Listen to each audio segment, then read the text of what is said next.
गांव में एक आदमी इंतकाल कर गया, भाई जनाजे की नमाज कौन पढ़ाएगा? इमाम साहब है नहीं, इमाम साहब चले गए कटिहार, कल आएंगे, जनाजा कौन पढ़ाएगा? पूरी बस्ती के अंदर में कोई जनाजे की नमाज पढ़ाने को तैयार नहीं। अब भाई पढ़ाएगा कौन? जो जानेगा वही ना पढ़ाएगा। पूरे बस्ती में नजर दौड़ाया, कोई भी तैयार नहीं। बोले कन्ने है बे, मौलवी साहब उस बे काल, तो जनाजा क्या पढ़ावे? सारे लोग परेशान हो गए। बोले कन्ने की हो बे, क्या पढ़ावे जनाजा, क्या पढ़ावे जनाजा? तो एगो उस जमाने में वो बस्ती में देखा को मस्तान घूमते फिरते आया, तो लोगों ने पहचान लिया, बोला कि ये मस्तान पढ़ा लिखा जे, यारे से बोल जनाजा पढ़े दे। मस्तान बोला कि हाँ जानते तो हैं, लेकिन हम पढ़ाएंगे नहीं। बोले क्या नहीं पढ़ावे? अब जानते तो पढ़ा दिए। बोला नहीं, हम नहीं पढ़ाएगा। बोला काहे नहीं पढ़ाएगा? बोला नहीं पढ़ाएगा, नहीं पढ़ाएगा तो नहीं पढ़ाएगा। अब उसी में से एक नौजवान बोला कि नहीं पढ़ाएगा तो लट्ठी देखता है। लोग बजीद हो गए कि हजरत पढ़ा दीजिए। चैत बैसाखेर धूप, मई जूनेर गर्मी। मस्तान बोला कि ठीक है पढ़ा देंगे, सफे लगा लो। एक खेत में सफे लगी, 7 सफे लग गई। कितनी सफे लगी बोलो? मस्तान आगे बढ़ा जनाजा पढ़ाने के लिए, अल्लाहु अकबर। 20 मिनट हो गया, मस्तान दूसरी तकबीर नहीं बोल रहा। पीछे वाला बैठ गया, बोला बाबा तो बोलो जनाजा आज तक नहीं पढ़ी आई हमरा। इतनी लंबी नमाज होती है? ये तो अभी ये पहली तकबीर नहीं बोला है, अभी 4 तकबीर है। 20 मिनट के बाद तब मस्तान बोला अल्लाहु अकबर। तो पीछे वाला आइडिया लगा लिया कि अब दूसरी तकबीर ये 40 मिनट के बाद ही बोलेगा। हमको जाना है बारसुई। अब पीछे वाले बेचारे वो बैठ गए, आगे वाले बीच वाले फंसे हुए थे कि हम लोग भागे तो किधर से भागे। कोई पैर उठा रहा, कोई बैठा रहा है, कोई पसीना पोंछ रहा है, कोई इधर देख रहा, कोई उधर देख रहा। अल्लाह अल्लाह करके 40 मिनट के बाद तीसरी तकबीर हुई। चौथी तकबीर 1 घंटे के बाद हुई। तब सलाम फेरा, अस्सलामु अलैकुम व रहमतुल्लाह, अस्सलामु अलैकुम व रहमतुल्लाह। सारे लोगों ने घेर लिया, की पढ़ा लेन अपने? बोले बाबू जनाजा पढ़ानो। बोला तो बोलो जनाजा। हालत देखिए हम लोग की कैसी हो गई है, पसीना से शराबोर हो गए, हालत खराब है, आपको थोड़ा सा भी रहम नहीं आया? तो मस्तान बोला कि तुम लोग क्या समझते हो, हम एक आदमी जनाजा पढ़ाए हैं? बोला फिर? बोला तुम लोग पीछे जितना आदमी थे सबका जनाजा आज पढ़ा दिया। एक आदमी गधा लेके जा रहा था, एक बादशाह देख लिया, बोला इधर। गधा वाला आया, बोला कहाँ जा रहा है? बोला गधा बेचने जा रहे हैं। बोला गधा बेचने जा रहा है तो तुम्हारा गधा कौन खरीदेगा? बोले कौन नहीं खरीदेगा, इस गधे के अंदर बहुत खूबी है। तो बादशाह ने पूछा कि कौन सी खूबी है? गधा तो गधा है। बोला नहीं हुजूर, इसको आम गधा मत समझिए, बड़ा पावरफुल गधा है। क्या खूबी है? तो गधा वाला बोला कि इस गधे के अंदर में खूबी है कि जो इसके ऊपर बैठ जाता है उसको मक्का मदीना दिखाई देता है। बोले रे वाह, ये कौन गधा जे रे? बोला अगर ये बात सही सच निकली तुम्हारी तो गधा हम ले लेंगे। कितनी कीमत रखा? बोला 50,000 रुपया। बोला 1000 रुपये में गधा को कोई पूछता नहीं, अब 50,000। बोला हुजूर हम पहले ही बताए ये कोई आम गधा नहीं है, इस गधा के ऊपर जो बैठेगा वो मक्का मदीना देखेगा। तो बादशाह बोला अच्छा ठीक है, अभी आजमा लेते हैं कि कहां तो तुम्हारी बात सही है कि गलत है। बोला आजमा लीजिए। तो बादशाह वजीर को बुलाया कि वजीर इधर आओ। वजीर आया, बोला वजीर बैठो इस गधे पर, ये गधे वाले का दावा है कि इस पर जो बैठेगा उसको मक्का मदीना दिखाई देगा, जरा पता तो करो सही बात सही है कि गलत है। तो वजीर जब बैठने लगा तो ये गधे वाले ने रोक दिया कि ठहरिए ठहरिए, अभी मत बैठिए, ठहरिए, एक शर्त है, इस गधे पर बैठने के बाद मक्का मदीना उसी को दिखाई देगा जो चोर ना हो, जो बेईमान ना हो, जो गद्दार ना हो, जो धोखेबाज ना हो। तो बादशाह बोला कि मेरा वजीर तो फाइनल है। बोला बैठाइए। वजीर गधा में बैठा, आगे देखा, पीछे देखा, दाएं देखा, बाएं देखा, ऊपर देखा, नीचे देखा, कुछ नहीं दिखा रहा। दिखाई देगा? अब बादशाह पूछ रहे की देखो रे? अब वजीर सोच रहा है कि अगर हम बोल दे हम कुछ नहीं देख रहे हैं तो बादशाह बोलेगा इसका मतलब सबसे बड़का चोर है ये वजीर मेरा। समझेगा ना भाई? बोले सबसे बड़का चोर यही छे, वो मोर खजाना को लूटो होई। तो बादशाह पूछता है कि क्या देख रहा, बोलो तो सही। बोला हुजूर मत पूछिए हम क्या देख रहे हैं। बोला नहीं पूछिए, हमने पूछे, कौन पूछेगा, क्या देख रहा बताओ तो सही। तो वजीर बोला कि अगर नहीं बताएंगे तो इज्जत चली जाएगी। तो वजीर बोला कि हुजूर हम क्या बताएं, हम क्या देख रहे हैं, वो मदीना चमक रहा है, वो मक्का चमक रहा। बोला जल्दी उतरो, हमको भी देखना। वजीर उतर गया, बादशाह चढ़ा। दाएं देखा, बाएं देखा, आगे देखा, पीछे देखा, ऊपर देखा, नीचे देखा, या तो कुछ दिखाई नहीं दे रहा। तो अब वजीर पूछ रहा है कि हजरत हुजूर क्या देख रहे हैं। बोला बाबू तुम चुपे रहो तो अच्छा। बादशाह सोचा कि वजीर देख लिया, हम अगर बोलेंगे हम कुछ नहीं देख रहे हैं तो ये जो पब्लिक बैठी यहाँ पर, अवाम बैठा है, ये तो कहेगा इसका मतलब वजीर ईमानदार है, बादशाह ही चोर है कि नहीं भाई? तो बादशाह लोग सब जमा हो गए। लोगों ने कहा कि हुजूर बताइए आप क्या देख रहे हैं। वजीर ने मक्का मदीना देख लिया, आप क्या देख रहे हैं? तो बादशाह बोला वो मक्का चमक रहा है, वो मदीना चमक रहा है, वो जन्नत चमक रही है। बोला बस जल्दी उतरिए, समझ गए बात। अच्छा देखिए कुछ लोग अपनी बीवी को मारते कैसे हैं, अल्लाह रहमत आ फरमाए। बरका लट्ठी लेता है, अच्छा लोटा लोटा के मारता है, दौड़ा दौड़ा के मारता है। बोलो ये जायज है भाई? ये तरीका सही है? शरीयत ने इजाजत दिया है मारने का, कैसे मारने का हुक्म दिया है। बीवी अगर कोई बात ना समझती हो, बीवी अगर कोई बात ना मानती हो, अगर वो आपकी बातों पर अमल नहीं करती हो, तो बेहतर है कि बीवी को पहले समझाओ, पहले प्यार से समझाओ। नहीं मानती है तो उसके हाथ का खाना बनाना खाना छोड़ दो। अगर वो फिर भी नहीं समझती है, उसके साथ सोना छोड़ दो। वो फिर भी नहीं मानती है तो उसके मैके वाले के कुछ लोग, आपके घर के कुछ लोग बैठ के उन्हें समझाए। वो फिर भी नहीं मानती है तो फिर हल्का फुल्का मारो। मारो बोलिए, कैसे मारो? अरे बोलो ना, हल्का फुल्का। लफ्ज है हल्का फुल्का मारो। हल्का फुल्का किसको कहते हैं? ए मुन्नार माँ, अरे हल्का फुल्का किसको कहते हैं? निशान ना हो, निशान ना हो। अल्लाह अकबर कबीरा। चेहरे पे तो नहीं मारना, पहली बात तो चेहरे पे तो मारना ही नहीं है, नबी ने मना फरमाया है। और अपनी बीवी के चेहरे पे ना मारो, औरत के चेहरे पे ना मारो। कहीं पर जिस्म में उसका किसी हिस्सा में मारो तो हल्का फुल्का मारो, यूं मारो। बात समझ में आ गई कि लट्ठी लेके दौड़ा दौड़ा के मारो। इंशाल्लाह वादा करो बीवी के साथ अच्छा सलूक करेंगे, बीवी के ऊपर हाथ नहीं उठाएंगे। हाथ उठाओ इंशाल्लाह, बीवी के ऊपर हाथ नहीं उठाएंगे, बीवी से मोहब्बत करेंगे। अल्लाह के नबी ने इरशाद फरमाया तुम में सबसे बेहतर वो है, अच्छा वो है जो अपनी बीवी के साथ अच्छा सलूक करता। तुम में सबसे अच्छा वो है, तुम में सबसे बेहतर वो है जो अपनी बीवी के साथ अच्छा सलूक करता हो। मेरे भाइयों, मेरे दोस्तों, मेरे बुजुर्गों, ये मस्जिद का जलसा है, मस्जिद अल्लाह का घर है। अब बताया गया कि एक मालिक को गुस्सा आया, मालिक को गुस्सा आया नौकर पर, गुस्सा बर्दाश्त ना कर सका, नौकर को एक तमाचा खींच कर मारा। नौकर भी नौजवान था, नौकर भी गुस्सा बर्दाश्त ना कर सका, घर गया, देखा बीवी बैठ कर रोटी बना रही थी। ये नौकर जाकर गुस्से की हालत में बीवी को खींच के एक तमाचा मारा। बीवी बोली कि कोरियाती मुंह क्या मार लो। वो बेलन फेलन थी, वो जो रोटी बेलते क्या बेलने बोले ना, वो उठा के फेंकी की रोटी खाते रहती। तीमो क्या मार लो। वो औरत को भी गुस्सा आया, गुस्सा बर्दाश्त ना कर सको, उसका 10 साल का बेटा बैठा हुआ था, खींच के एक तमाचा बेटा को मारी। बेटे को भी गुस्सा आया, आंगन में को डंडा था, डंडा पकड़ा, दरवाजे की तरफ निकला, को कुत्ता बैठा हुआ था, जाके 5 डंडा कुत्ता को मारा बच्चा। वो कुत्ते को भी गुस्सा आया, वो कुत्ता रोड की तरफ भागा, देखा वही मालिक जो नौकर को मारा था ऑफिस से बाहर निकलकर रोड पर खड़ा होकर फोन से बात कर रहा था। ये कुत्ता जाकर उसी को काट लिया।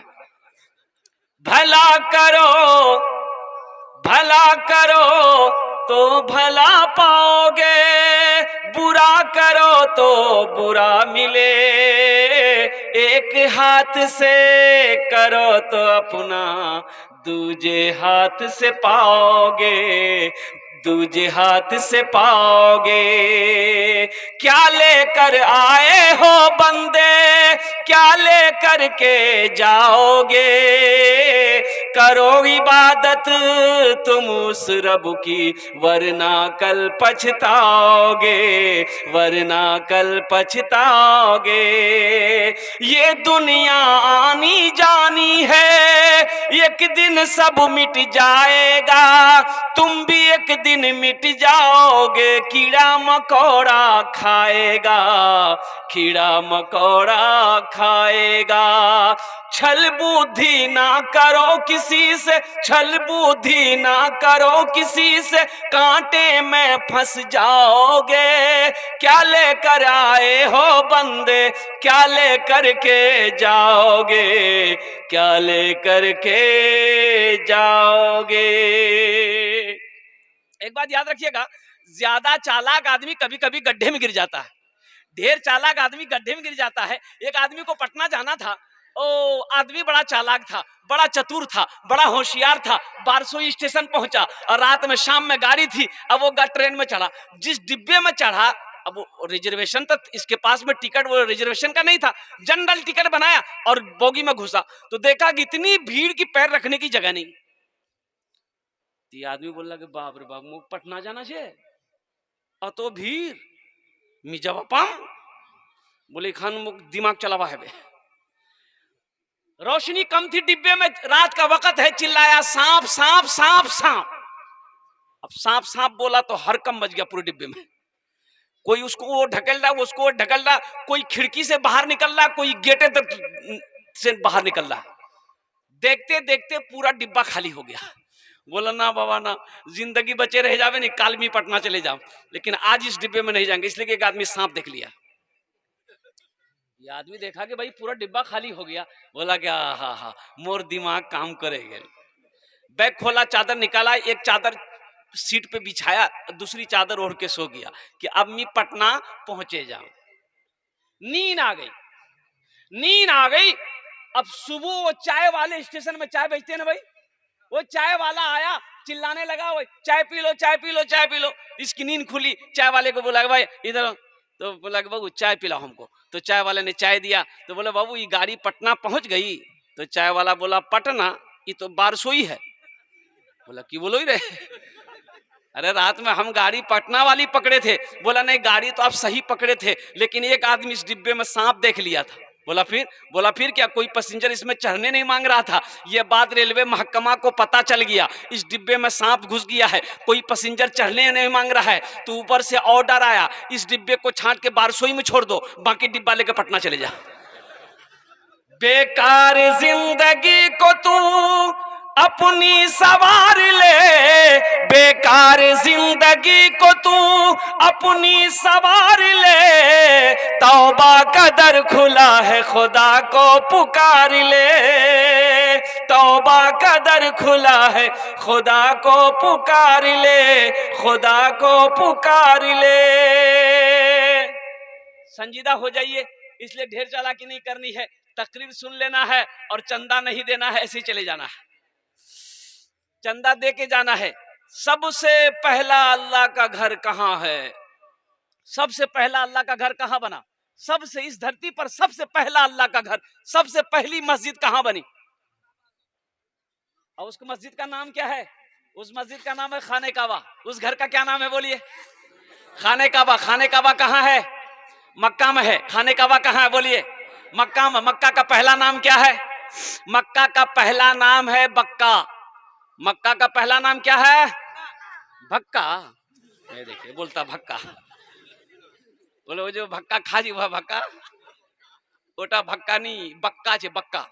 इन्ना अव्वला बैतियों वुदिया लिन्ना से लल्लज़ी बेबक्कता मुबारक वहुदल लिल आलमीन। हजरत आदम अलैहिस्सलाम जन्नत से जमीन पर तशरीफ लाए, अल्लाह ने हुक्म दिया मेरा आदम मेरा घर बनाओ। जन्नत से जन्नती पत्थर भी आया, वो पत्थर अब भी मौजूद है, इंशाल्लाह देखेंगे आप लोग। भाई देखेंगे वो जब पत्थर देखिएगा। कितने लोग देखोगे हाथ उठाओ इंशाल्लाह। 5 लाख टका खर्चा करना पड़ेगा वो पत्थर देखने के लिए। तो पत्थर यहाँ थोड़े है, वो तो हजरे अस्वद का, उस पत्थर का नाम है हजरे अस्वद। वो पत्थर अभी अभी हज करने जाइए तो कम से कम 4 लाख रुपए तो खर्च होंगे ही होंगे, कम मिनिमम 4 लाख रुपए, 3.5-4 लाख रुपए। 2012 में हम लोग गए थे, मैं गया था तो उस वक्त समझ लिए कि 2.5-3 लाख रुपए पर गया था 2012 में। अब 2012 और ये 2022 खत्म होके 23 यानी 11 साल हो गए। उस वक्त 3 लाख रुपए पड़ा था, वो सबसे नीचे वाला कैटेगरी में गए थे, तो अभी तो 4 से 5 लाख रुपए लगेंगे। वो पत्थर अब भी मौजूद है। वो पत्थर को जो लोग हज करने जाते हैं उस पत्थर को चूमते हैं, जिसको मौका मिलता है चूम लेते हैं, जिसको मौका नहीं मिल पाता है चूमने का, भीड़ बड़ी रहती वहां तो नहीं चूम पाते हैं।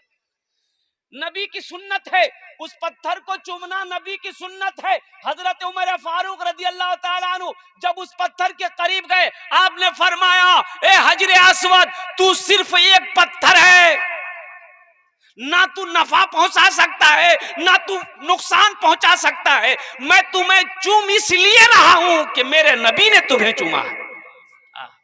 मैं तुम्हें चूम इसलिए रहा हूं कि मेरे नबी ने तुम्हें चूमा है। और कुर्बान जाइए, अल्लाह के नबी ने उस पत्थर को चूमा था। अल्लाह के नबी ने इरशाद फरमाया था, ए हजरे अस्वद, तुम्हें इसलिए मैं चूम रहा हूं कि तू जन्नती पत्थर है। वो पत्थर अब भी मौजूद है। अल्लाह तौफीक दे, अल्लाह तौफीक दे मेरे भाइयों। अगर अल्लाह ने अगर हज फर्ज कर दिया है आपके ऊपर में, हज फर्ज हो गया है, अल्लाह ने दौलत दिया है, अल्लाह ने माल दिया है, तो पहली फुर्सत में इस फर्ज को अदा करना, पहली फुर्सत में इस फर्ज को अदा करना।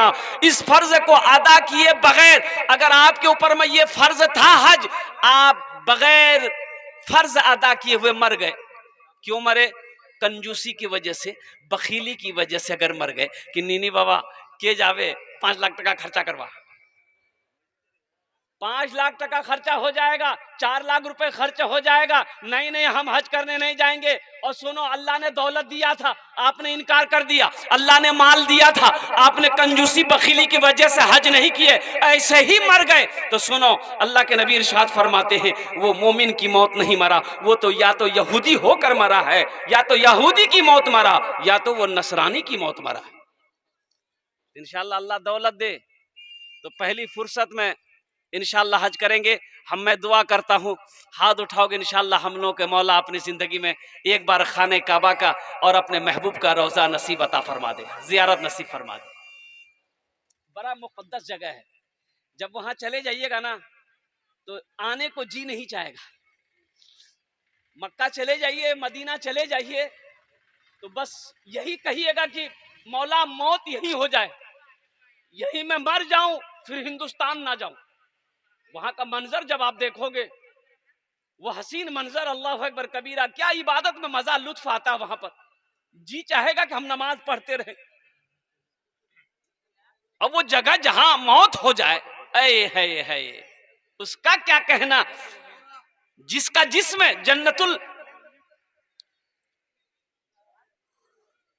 जिसका जन्नतुल बकी में जिसका जिस्म दफनाया जाए, हा उसकी खुश नसीबी का क्या कहना मालूम। जो मदीने में मर जाए, जो मक्का में मर जाए, अल्लाह अकबर कबीरा। इसलिए मेरे भाइयों, हजरत आदम अलैहिस्सलाम ने, हजरत जिब्रील अमीन तशरीफ लाए, खाने काबा की बुनियाद रखी, अल्लाह अकबर कबीरा। तूफान नू आया, खाने काबा की दीवारें गिर गई। अल्लाह तबारक व तआला ने हजरत इब्राहिम अलैहिस्सलाम से इरशाद फरमाया, हजरत इस्माइल से कहा कि इस्माइल, ओ मेरा इब्राहिम, मेरे घर की तामीर करो। अल्लाह अकबर कबीरा। आज तो हम मस्जिद में झाड़ू लगाने को छोटा समझते हैं। कोई पैसा वाला है, बड़ा आदमी है, मस्जिद में झाड़ू लगाना नहीं चाहता, बोला हम ही झाड़ू लगाऊं तो मोहल्ला वाला की को बे झाड़ू लगा। सुनो, हुजूर की हदीस सुनो, फरमाया गया कि कोई अगर मस्जिद से एक तिनका उठाकर बाहर फेंक दे, एक तिनका उठाकर अगर मस्जिद से कोई बाहर फेंक दे, अल्लाह फरिश्तों से जन्नत में उसके घर में झाड़ू लगवाएगा। क्या मकाम है। अल्लाह तौफीक दे तो मस्जिद की खिदमत करो। एक बात याद रखिएगा, तो बताया गया हजरत इब्राहिम अलैहिस्सलाम, बाप भी पैगंबर, बेटा भी पैगंबर, तो बाप मिस्त्री बना, बेटा मजदूर बना, दोनों मजदूर बना। हजरत इस्माइल अलैहिस्सलाम मसाला बना रहे हैं, मसाला बना रहे हैं, हजरत इब्राहिम अलैहिस्सलाम को पत्थर उठा उठा के भी ला के दे रहे हैं। हजरत इब्राहिम अलैहिस्सलाम दीवार की तामीर कर रहे हैं, चुनाव कर रहे हैं, और दीवार मुकम्मल हो गई, यहाँ तक आ गई। अब हाथ आगे नहीं जा रहा है, हाथ पहुंच नहीं रहा है, टेबल है नहीं, बेंच है नहीं, कुर्सी है नहीं, सीढ़ी नहीं है, और बाकी दीवारें कैसे बनेगी? तो हजरत इब्राहिम अलैहिस्सलाम ने अपने बेटे इस्माइल से कहा, ए बेटा इस्माइल, एक पत्थर उठा कर लाओ। एक बड़ा सा पत्थर हजरत इस्माइल अलैहिस्सलाम उठा कर लाए, रखे कि उसी पे चढ़ के ये बाकी दीवारें जो यहाँ पर बच गई है इसको पूरी करेंगे। तो हजरत इब्राहिम अलैहिस्सलाम ने उस पत्थर के ऊपर में जब अपने पैर को रखा, कदम को रखा, ये पैगंबर का मोजेज़ा है, अल्लाह ने उस पत्थर को हजरत इब्राहिम अलैहिस्सलाम के कदमों के नीचे मोम बना दिया। आपके कदम का निशान उस पत्थर पर पड़ गया। वो पत्थर भी अभी मौजूद है, इंशाल्लाह देखेंगे। अरे अरे इरादा तो करो कि इंशाल्लाह देखेंगे, हाथ उठाओ, इंशाल्लाह देखेंगे। अल्हम्दुलिल्लाह, इरादा करना मेरा काम है, हज पे ले जाना अल्लाह का काम। हजरत नूह अलैहिस्सलाम के जमाने में जब तूफान नूह आया, खाने काबा की गिर गई। हजरत इब्राहिम अलैहिस्सलाम, हजरत इस्माइल अलैहिस्सलाम ने खाने काबा की तामीर करी। जानते हो पत्थर अब भी मौजूद है, जिस पत्थर को मकाम इब्राहिम कहते हैं। वो पत्थर अल्लाह को इतनी ये अदा इतनी पसंद आई कि सुबह क़यामत तक के लिए, मोमिनों के लिए, कलमा तैयबा पढ़ने वालों के लिए इसको निशानी बना कर रख दिया। जो लोग हज करने जाते हैं, खाने काबा का 7 चक्कर लगाते हैं, अब मकाम इब्राहिम के पास, वही पत्थर के पास में उसको घेर दिया। वहां की सरकार गवर्नमेंट शीशा से उस पत्थर को घेर दिया। वहीं पर 2 रकात नफल की नमाज पढ़ते हैं, उसका एक तवाफ मुकम्मल हो जाता है। हिजरत का अल्लाह के नबी ने हुक्म दे दिया अपने महबूब को, मेरे महबूब हिजरत कीजिए, मक्का से मदीना चले जाइए। अल्लाह के नबी जनाब मोहम्मद रसूलुल्लाह, सारे लोग बोलो सल्लल्लाहु अलैहि वसल्लम, हिजरत फरमा कर मदीना पहुंचे और कुर्बान जाइए। एक के बाद दीगरे सहाबा इकराम पीछे पीछे मदीना पहुंचे। अब मक्का में तो दौलत छोड़कर, घर छोड़कर, जमीनें छोड़कर, सोना चांदी को छोड़कर मक्का से मदीना गए। क्यों गए? सिर्फ कलमा तैयबा ला इलाहा इल्लल्लाह मुहम्मदुर रसूलुल्लाह की मोहब्बत में गए, दीन के खातिर गए, कुरान की अजमत के लिए गए। और कुर्बान जाइए, कई रोज हो गए। अल्लाह के नबी सल्लल्लाहु अलैहि वसल्लम ने इरशाद फरमाया, मेरे सहाबियों, काश काश मदीने में एक मस्जिद होती, काश मदीने में एक अल्लाह का घर होता, जिस अल्लाह के घर में हम सब लोग मिलकर इबादत करते, नमाज पढ़ते। तो साहबा ने कहा कि या रसूल अल्लाह, आप हुक्म दे, मस्जिद बनाएंगे, मस्जिद बनाएंगे। भाई मस्जिद बनाने के लिए पैसा चाहिए कि नहीं चाहिए? अरे भाई बोलिए भाई, भाई माल चाहिए, माल चाहिए, माल तो है नहीं। इसलिए कि साहबाए कराम अभी मक्का से दौलत, जमीन जायदाद, सोना चांदी सब कुछ छोड़कर अभी मदीना गए थे, सबका हाथ खाली था। लेकिन हिम्मत देखो, हौसला देखो, जज्बा देखो, ईमानी ताकत देखो। साहबा ने कहा या रसूल अल्लाह, आप हुक्म दें, हम लोग मस्जिद बनाएंगे। सुभान अल्लाह बोले तो माशाअल्लाह। एक जमीन खाली थी, तो अल्लाह के नबी ने फरमाया कि भाई ये जमीन किसकी है पता करो, ये जमीन किसकी है पता करो। पता की गई, 2 यतीम बच्चों की जमीन है। मालूम ये चला 2 यतीम बच्चों की जमीन है, जिसका बाप नहीं है, चचा है। बोला कि चचा को भी बुलाओ, उन 2 यतीम बच्चों को भी बुलाओ। ऐसी भी गुजर जाए, ऐसी भी गुजर जाए एक रात मदीने में,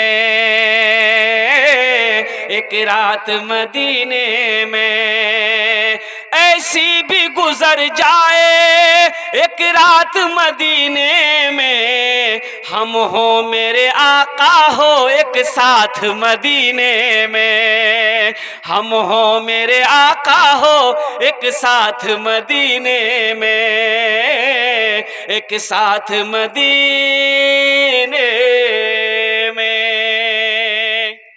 वो शख्स है, अल्लाह के नबी ने इरशाद फरमाया कि जमीन तुम्हारी, कहा कि या रसूलल्लाह मेरी है। कहा कि बेचोगे? कहा कि आप क्या करेंगे? कहा कि तुम बेचोगे, इस जमीन को हम खरीदेंगे, इस जमीन को खरीद कर हम अल्लाह का घर बनाएंगे। तो शख्स कहने लगा या रसूल अल्लाह, जब आप इस जमीन पर अल्लाह का घर बनाएंगे तो फिर मैं पैसे लेकर क्या करूंगा, रुपए लेकर क्या करूंगा, सोने चांदी लेकर मैं क्या करूंगा? ये जमीन मैं आपके कदमों पे निछावर करता हूं, आप इस जमीन पर अल्लाह का घर बना लीजिए। हमसे ज्यादा खुश नसीब कौन होगा कि जिसकी जमीन पर अल्लाह का घर बने? हमको इसका बदला मेरा अल्लाह दे देगा। बोला नहीं नहीं, जमीन तुम्हारी ऐसी नहीं लेंगे, ये कीमत तय हुई, कुछ कीमत ले, कुछ रकम लेनी होगी, वो तैयार हो गया। एक रकम तय हुई, मजमे में से हजारों सहाबा बैठे हुए थे, एक सहाबी खड़े हुए, कहा कि या रसूल अल्लाह, जो मस्जिद नबवी की जमीन की जो कीमत तय हुई है उस कीमत को मैं अकेले अदा करूंगा। सुभान अल्लाह, बोला तमाशा। अब वो कौन खुशनसीब सहाबी रसूल थे जिन्होंने मस्जिद नबवी की जमीन की कीमत अकेले अदा करी थी। मैं उसका नाम बताने के अब इंशाल्लाह मैं लास्ट में उसका नाम बताऊंगा। तो मेरे भाइयों, जन्नत में महल कौन कौन बनाओगे, जरा हाथ उठाओ, कबूलियत की घड़ी हम दुआ कर देंगे इंशाल्लाह। हमारी माँ बहने তোমরা বসে আসো, আলহামদুলিল্লাহ, তোমার জন্য भी दुआ করব, ভালো করে ওখানে বসো তোমরা। ए बाबू, ए कोई बच्चा दौड़ा दौड़ी नहीं करेगा। ए बच्ची, ए बच्ची, तुम बैठ जाओ बेटा, बैठ जाओ, बैठ जाओ, वहां जिसको जहां जगह मिल जाए बैठ जाओ। ज़हन को हाजिर करना, जन्नत में महल बनाना है, जन्नत में महल बनाना है। अल्लाह अकबर कबीरा। सुनो मेरे नौजवानों, सुनो, ये धोखे की दुनिया से निकलो। ये दुनिया एक मच्छर के पर के बराबर नहीं है। ये हम नहीं कहते, अल्लाह के नबी ने फरमाया कि दुनिया की हैसियत एक मच्छर के पर के बराबर नहीं है। ये दुनिया की मोहब्बत लोग उसी वक्त तक तुमसे मोहब्बत करेंगे जब तक तुम्हारे आंखें खुली है। जैसे ही आग बंद हो जाएगी, जिसमें जब ठंडा हो जाएगा, सांसें रुक जाएगी, फिर कोई पूछने वाला नहीं है। इतना करेंगे लोग, जनाजा पढ़कर दफन कर देंगे। मरने के बाद फिर कोई किसी को याद नहीं करता। मरने के बाद कोई किसी को याद करता है? भाई याद करता है? कितना दिन? 40 दिन, 6 महीना, साल भर याद करेगा? साल भर याद करेगा? वो कभी कभी साल भर याद करेगा, याद आ जाएगा तो याद कर लेगा, लेकिन उससे ज्यादा याद नहीं करेगा। आओ इस धोखे की दुनिया से निकलो, आओ। इसलिए ये दुनिया तो चंद रोजा है, हमेशा तो वहां रहना है, वहां तो करोड़ों अरबों साल रहना है। यहाँ तो 60 साल, 70 साल, 80 साल, 9 साल, 90 साल, 100 साल के बाद वहां जाना है, जहां जाने के बाद फिर इस दुनिया में लौट कर नहीं आना है। तो आओ वहां एक महल बनाओ, एक वहां घर बनाओ। और सुनो, अल्लाह का वादा क्या है? हजरत उस्मान गनी रावी हैं, सही बुखारी शरीफ की हदीस है। हजरत उस्मान गनी फरमाते हैं कि अल्लाह के नबी ने इरशाद फरमाया, मन बना लिल्लाहि मस्जिदन बनल्लाहु लहू बैतन फिल जन्ना। जिसने दुनिया में अल्लाह का घर बनाया, अल्लाह उसके लिए जन्नत में आलीशान महल बनाएगा। सुभान अल्लाह, बोलो तो माशाअल्लाह। और अल्लाह का वादा क्या है? अल्लाह का वादा क्या है? अल्लाह कुरान में कहता है कि इन्ना वादल्लाहि हक़्क़ुन। अल्लाह कहता है कि मेरा वादा पक्का है। अल्लाह क्या कहता है? मेरा वादा एकदम पक्का है। मेरा अल्लाह कहता है कि मेरा वादा पक्का है, मेरा वादा सच्चा है। इसलिए अल्लाह का वादा है। मेरे भाइयों, आओ जन्नत में महल बना लो। ये दुनिया का क्या भरोसा है? पता नहीं मेरे मरने के बाद मेरी बीवी मुझे याद करेगी कि नहीं करेगी, मेरा बेटा मुझे याद करेगा कि नहीं करेगा, भाई याद करेगा कि नहीं करेगा। रहती जिंदगी आओ कुछ ऐसा अमल कर लो कि जब मर जाओगे अल्लाह कयामत तक कब्र में सवाब अता फरमाता रहेगा। और हशर के मैदान में अल्लाह गुनाहों को माफ फरमाकर उस घर का चाबी आपके हाथों में दे देगा जो घर आपने दुनिया में बनाया है। जिस घर को आपने दुनिया में बनाया है, मन बना लिल्लाहि मस्जिदन बनल्लाहु लहू बैतन फिल जन्ना। जिसने दुनिया में अल्लाह का घर बनाया, अल्लाह उसके लिए जन्नत में आलीशान महल बनाएगा। और अल्लाह का वादा, भाई अल्लाह का वादा पक्का है। अल्लाह का वादा बोलिए, इन्ना वादल्लाहि हक़्क़ुन। अल्लाह का वादा पक्का है। इसलिए ये मजमा तो कम है, लेकिन मजमा कम है, मजमे के अंदर में दम है। मुझे 5 आदमी चाहिए। ये सामने मस्जिद है, मस्जिद की ढलाई, छत की ढलाई होनी है। मेरे भाई, आप नहीं बनाओगे कौन बनाएगा? आप अल्लाह का घर बनाओ, अल्लाह तेरा घर बना देगा। मैंने पहले ही कहा था कि अल्लाह किसी का कर्जा नहीं रखता। अल्लाह किसी का कर्जा नहीं रखता, अल्लाह किसी का एहसान रखता ही नहीं है। तुम अल्लाह का घर बना दो, अल्लाह तेरा घर बना देगा। अल्लाह के घर बनाने में हिस्सा ले लो, अल्लाह तेरा सब बिगड़ा हुआ काम बना देगा। है कोई पहला सा? कि 5 आदमी चाहिए पहले इस मजमे के अंदर में इंशाअल्लाह। 5 आदमी, उसके लिए मैं 10 दुआ करूंगा। कितनी दुआ करेंगे हम? बोलिए। देखिए, मैं मुसाफिर हूं, मुसाफिर की दुआ रद्द नहीं होती। अल्लाह के नबी ने फरमाया कि मुसाफिर की दुआ को अल्लाह रद्द नहीं करता, अपनी बारगाह में कबूल फरमाता है। मुझे 5 आदमी चाहिए। है कोई पहला ऐसा खुशनसीब, माँ का चहीता बेटा, माँ का लाडला बेटा, माँ के कलेजे का टुकड़ा बेटा, अपने माँ बाप की सारे से दोहरा सवाब मिलेगा। अगर अपने माँ बाप के नाम पर दे दोगे तो कब्र में अल्लाह कयामत तक, ये धरती पर जब तक ये मस्जिद कायम रहेगी, अल्लाह कब्र में सवाब अता फरमाता रहेगा। और हशर के मैदान में अल्लाह तेरे गुनाहों को माफ फरमा कर इंशाअल्लाह जन्नत में जो महल का अल्लाह ने घर का वादा किया है, वो घर तेरे हवाले कर देगा। इंशाल्लाह दोहरा सवाब मिलेगा, माँ बाप को भी सवाब मिलेगा, आपको भी इसका अजर मिलेगा। है कोई नौजवान सखी, है कोई माँ का चहीता बेटा, लाडला बेटा, कलेजे का टुकड़ा बेटा, इंशाल्लाह 5,000 रुपए देने वाला, मुझे 5 आदमी चाहिए, 5 आदमी तेजी के साथ खड़े हो जाओ। है पहला कोई खुशनसीब इंसान इंशाल्लाह कि हजरत इंशाल्लाह मेरे तरफ से 5,000 रुपए रहेगा, हम उसके लिए 10 दुआ करेंगे। मजमा कम है लेकिन मुझे अल्लाह की जात पे उम्मीद है, एक से एक चेहरा मेरे नजरों के सामने है। अल्लाह ने चेहरा भी खूबसूरत बनाया है, इंशाल्लाह अल्लाह दिल भी खूबसूरत बनाएगा। है कोई पहला नौजवान 5,000 रुपए अपने वालिदैन, अपने माँ बाप की सालो सवाब की नीयत से, अपने दादा दादी की सालो सवाब की नीयत से इस मस्जिद के अंदर में ताउन करने वाला, छत ढलाई में हिस्सा लेने वाला पहला खुशनसीब कोई नौजवान, 5,000 रुपए देने वाला पहला नौजवान, जिसके लिए मैं 10 दुआ करूंगा इंशाल्लाह।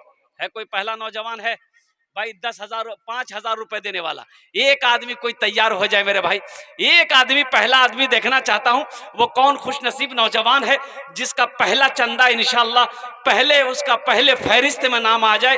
10 दुआ होनार जोन्ने इंशाल्लाह अमी कोरे देवो। है कोई खुशनसीब नौजवान है 5,000 रुपए देने वाला, एक आदमी तैयार हो जाओ पहली फुर्सत में। हम अपनी माँ बहनों से भी कहना चाहेंगे, मेरी माँ बहनों, कोई मेरी बहन ऐसी है जो 5,000 रुपए अपने शौहर, अपने बाल बच्चों के या अपने माँ बाप के नाम पर इस मस्जिद में अंदर में ताउन करने वाली हो, देने वाली हो, उनके माँ बाप के हक में भी इंशाल्लाह 10 दुआ कर दी जाएगी। ये कई 100 लोग यहाँ पर बैठे हैं, सारे लोग दुआ कर देंगे इंशाल्लाह। है कोई पहला सखी, है कोई पहला नौजवान, है कोई माँ का चहीता बेटा, कलेजे का टुकड़ा बेटा, एक आदमी कोई पहला 5,000 रुपए देने वाला, एक आदमी कोई तैयार हो जाए इंशाल्लाह। है कोई नौजवान है जगह नकद है, नकद दे दीजिए, नकद अगर नहीं है तो इंशाल्लाह नाम लिखा दीजिए, कमेटी वालों के हवाले कर दीजिएगा। कल परसों इंशाल्लाह, अभी छत ढलाई जब होगी तो इंशाल्लाह इस पैसे को आप जमा कर दीजिएगा। है कोई पहला नौजवान इंशाल्लाह अपनी माँ से मोहब्बत करने वाला, बाप से मोहब्बत करने वाला, है कोई माँ का चहीता बेटा, अल्लाह का कोई नेक बंदा, महबूब बंदा, बरगजीदा बंदा, प्यारा बंदा, कोई एक अल्लाह का शेर खड़े हो जाओ 5,000 रुपए देने वाला, एक आदमी कोई है इतना बड़ा मजमा है इंशाल्लाह। है कोई है अल्लाह का शेर इंशाल्लाह, एक आदमी कोई 5,000 रुपए देने वाला। हमारी माँ बहने, हमारी माशाल्लाह, क्या नाम है माशाल्लाह, देखिए लिखिए फैयाज आलम, ये माशाल्लाह अभी 1,500 रुपए दिए, 35 रुपए बाकी लिखिए माशाल्लाह। फैयाज आलम से चांद पारा का रहने वाला ये नौजवान है। भाई नारा लगाओ, नारे तकबीर, नारे तकबीर, माशाल्लाह। देखिए ये नौजवान 1,500 रुपए नगद दिया है, 3500 रुपए इन्होंने बाकी रखा। अल्लाह अल्लाह इस नौजवान के ताउन को, दान को कबूल अता फरमा ले। अल्लाह इनकी उम्र में, सेहत में, जिंदगी में, ईमान अमल में, खेत खलियान में, अल्लाह तिजारत में, दुकान में, मकान में अल्लाह बरकत अता फरमा दे। अल्लाह इनके दादा दादी को करवर करवर जन्नतुल फिरदौस में अल्लाह सला मकाम अता फरमा दे। आमीन बोलो अल्हम्दुलिल्लाह। बस एक आदमी हो गया भाई, दूसरा कोई नौजवान, एक नौजवान और आ रहा है माशाल्लाह। ये देखिए माशाल्लाह, वाह वाह, आ गया। अल्लाह ने दो को चुना, ए डॉक्टर साबिर साहब माशाल्लाह। जब वो इधर ये 3 आदमी हो गए, अल्लाह ने 3 को चुना। क्या नाम बेटा? मोहम्मद इंतजार, माशाल्लाह, मोहम्मद इंतजार साहब और डॉक्टर साबिर साहब, भाई 3 आदमी हो गए। हम अपनी माँ बहनों से भी कहे जाएंगे, ए मेरी माँ बहनों, कोई हो जो कान का झुमका दे दो, नाक का नथिया दिए दो, हाथेर कंगन दिए दो, पार पाजेब दिए दो।